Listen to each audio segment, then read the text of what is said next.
হাসিনা সরকার পাল্টে যাওয়ার পর থেকে আমরা বহুত কষ্টে আছি।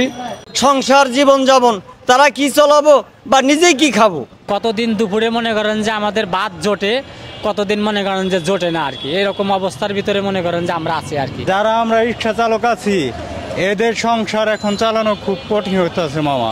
আর রিক্সা চালাই তারা এমনও সময় দেখা গেছে 300 টাকাও ভালো 200 টাকাও ভালো এরকম মারতেছে।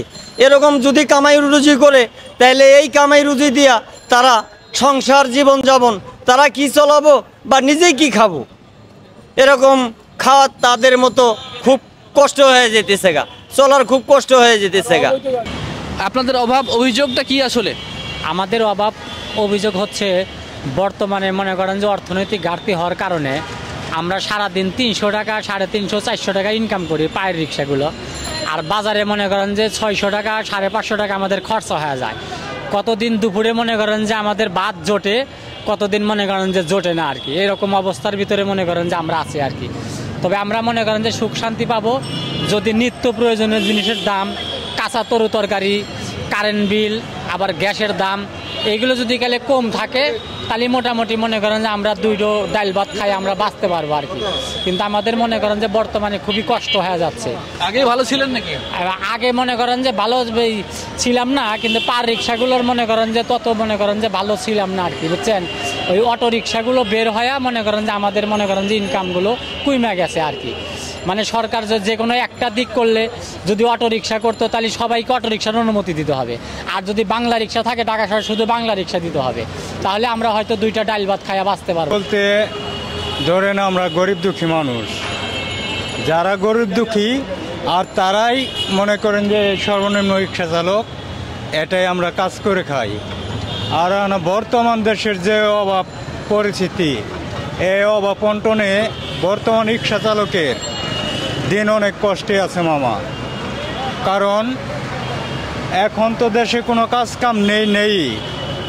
এরপরে মনে করেন যে এই রিক্সা জগতে যারা আছেন যারা এই দেশ স্বাধীন হওয়ার আগে রিক্সা চালাইছে মোটামুটি ফ্যামিলি নিয়ে ভালোভাবে দিন যাপন করতে পারছেন। আর এখন বর্তমান আন্দোলনের পর থেকে যারা আমরা রিক্সা চালক আছি এদের সংসার এখন চালানো খুব কঠিন হইতেছে মামা। আর দেশ স্বাধীন হয়েছে ঠিক আছে, এটা দেশের জন্য সবার জন্য ভালো, যারা রিক্সা চালায় আমাদের জন্য ভালো। যে একটা যদি ভালো মানুষ আছে আশা যদি ভালোভাবে দেশ পরে চালায় তাহলে এতে সবাই সুখ শান্তিতে বসবাস করতে পারবে। কিন্তু মামা দেশ স্বাধীন হয়েছে ঠিক আছে, কিন্তু সবাই সবার অধিকারের জন্য এই প্রেস ক্লাবে আমনেরই করে জাতীয় প্রেস ক্লাবে আবেদন জানাই যে আমাদের এটা করতে হবে, আমাদের ওটা করতে হবে। যাদের চাকরি ছিল এদের চাকরি থেকে অব্যাহত করছে এদের আন্দোলন।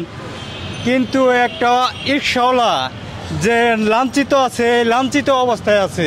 রিক্সাওয়ালাকে মানুষে মামা দাম দেয় না, এক এটা। আর দ্বিতীয়ত 10 টাকা ভাড়া বেশি চাইলে বাইনচুত বাড়ি কই তোর মাদারচুত বাড়ি কই।